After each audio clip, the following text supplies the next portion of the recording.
Hey everybody, hope you're all doing well.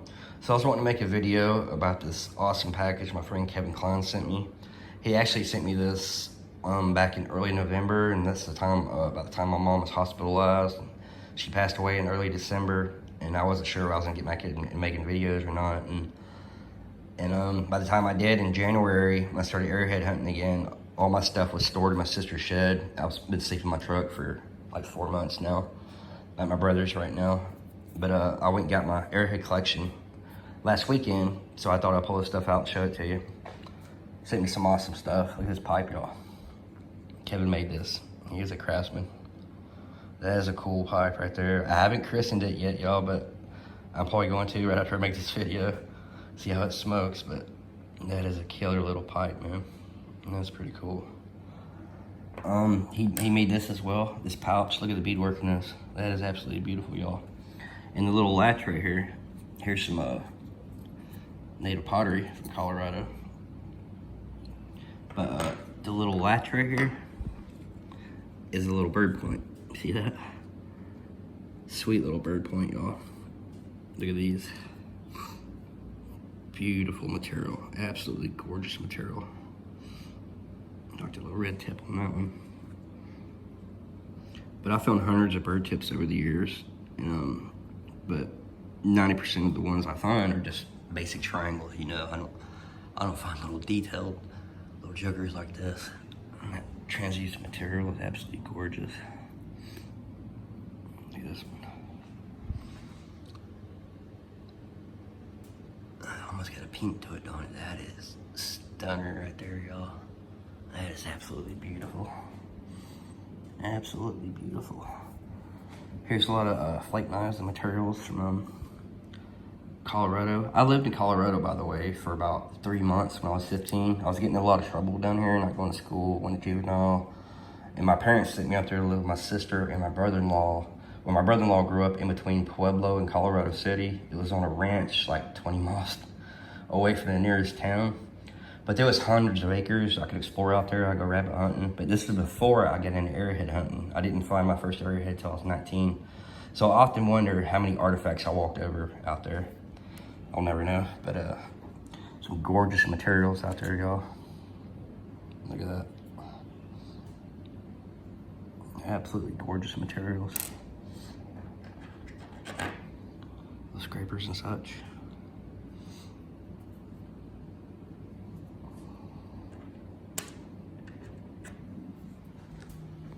Beautiful materials, y'all. Absolutely gorgeous.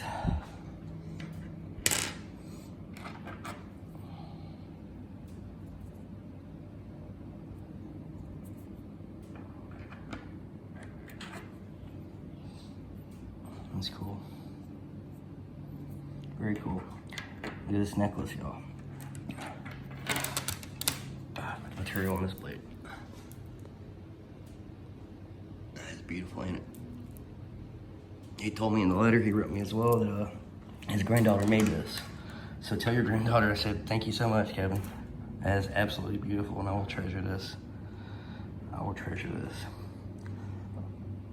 But yeah, y'all, I thought y'all want to check this stuff out, and I apologize, Kevin, for just now making a video about it. I know you understand. I appreciate the thoughtful letter too. I appreciate you being so nice to my mom.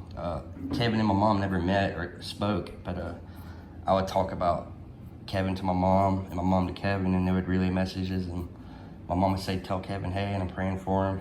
He's been having a hard time for a while, and Kevin would say likewise to my mom. And, I really appreciate all the kindness he showed my mom. Kevin, it means a lot to me. But, and here's some of the artifacts. Since I did get back into arrowhead hunting in January, here's some of my favorite finds right here, y'all. Found a few nice pieces. Little crystal quartz point, water worn. This kind of looks like a crude Dalton drill. It's a cool little piece. I wasn't sure if this was a Dalton or a Yakin at first. I'm probably leaning more towards a Yakin now. I'm pretty sure this is a Yakin too. That's a killer little Yakin right there, y'all. Killer little Yakin. Look at this one. I'm still thinking this might be a Dalton right here. Gorgeous material, y'all. Gorgeous material. Let's get a little tip ding. But look at it. It's potato chip thin, y'all. That's a cool little point as well. Just get the little tip ding, but other than that, it's a stunner. But this is probably my favorite piece so far this year right here, y'all. This smoky quartz material. I love smoky quartz material. That is a gorgeous blade right there. This is probably my favorite piece from last year. This smoky quartz knife right here. So far, that's my favorite from this year. I just love that smoky quartz material, crystal quartz material, rose quartz. It wasn't until I started a YouTube channel that I realized how scarce quartz material is in other states. Like, I watch a lot of these guys find killer flint blades all day long, but a lot of them have never even seen a quartz artifact. So I appreciate the quartz stuff a lot more nowadays. Some gorgeous stuff right there. But yeah, y'all, I basically been living in my truck for 4 months or so. But I couldn't pay my insurance, and I got to have my truck parked in my brother's yard for the last week or so. Trying to figure out what I'm gonna do. I'm honestly thinking about selling my truck and going to stand and sit the summer in the woods, y'all. I don't have any kids. I don't have anything tying me down. You know, like I said, just been standing in my truck and maybe camping on my favorite creek and just sipping all summer, you know, and trying to make content as I do, like doing survivalist stuff too, you know. I want to get a throw net. I got my fishing poles, I get my minnow trap and everything like that, kind of foraging and do stuff like that, you know.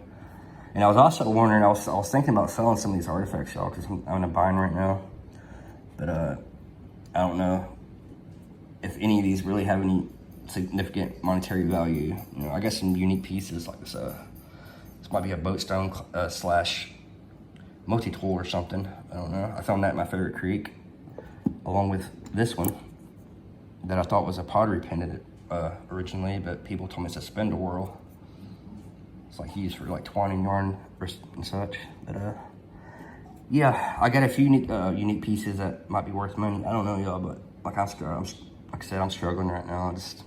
I've never sold an artifact. 30 years of Arrowhead artifact hunting, I've never sold an artifact. But and I told my nephew my Arrowhead collection would be going to him when I'm gone. But yeah, I'm struggling. So if anybody in the North Georgia area can direct me in a place where I could possibly get the stuff appraised or looked at or whatever, let me know. Like this ornamental piece right here, I don't know if it really has any monetary value or not, but I've never seen another piece like this. This is probably my favorite piece I've ever found right here.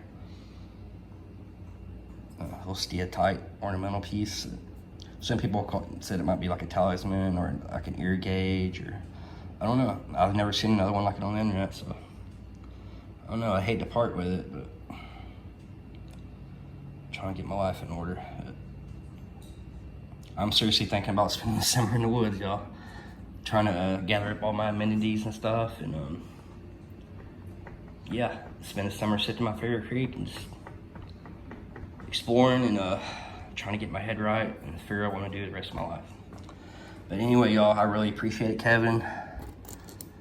It means the world to me. Your friendship means the world to me, and I really appreciate the package. I appreciate y'all tagging along on my videos. I hope you're all doing well. Thank y'all for watching.